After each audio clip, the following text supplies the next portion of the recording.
Hello, Keith Myers again. We're starting off with lesson 1. These first few lessons I wanted to just lay down a few of the essential basics, concepts, foundations for what we're going to be doing later on as we start doing more lessons on actual techniques. So this first lesson is on the engine. I've long maintained that a martial art is kind of distinguished by its power base, its biomechanic, its engine, how it sends and receives force, how it generates power. You can kind of recognize different martial arts. It's like a signature.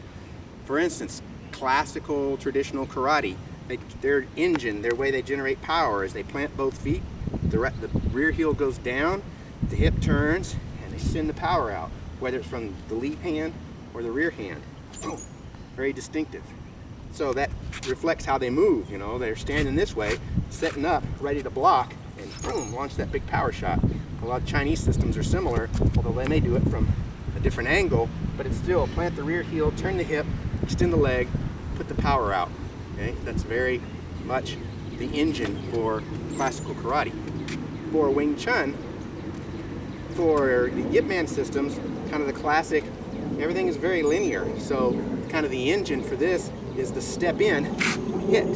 So they'll step in, bam, bam, bam. Some of them have described it as a hammer and nail, where it's very linear. So it's like I've got a nail in front of me, and I'm stepping up, and my fist is the hammer. Bang! Right? And it's when that foot clicks into place that my punch goes out. So again, it's here, and it's a very linear bang, bang, bang, bang, moving forward with the footwork. Wing Chun pivots as well.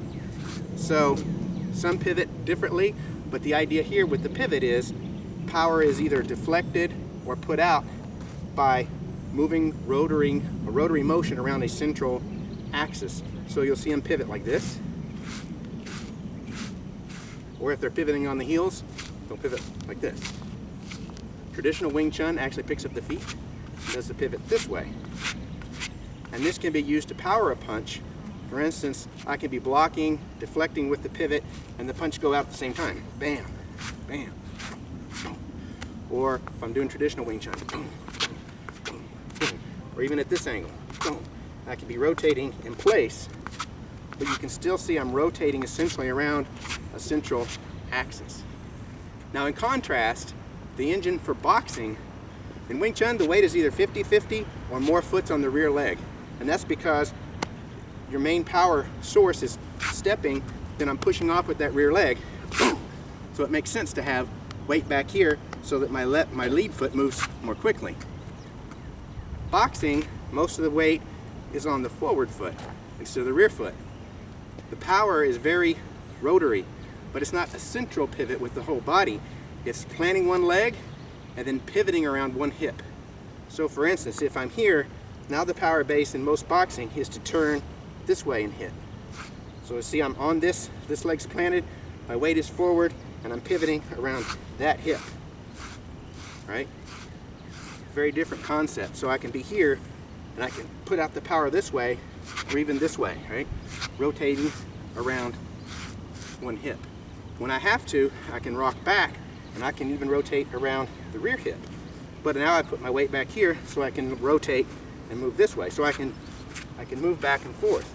And this gives a very dynamic way to move and pivot because I'm not trying to keep a central axis. Obviously it'd be hard to rotate around a central axis if all of a sudden your central axis was bent, right?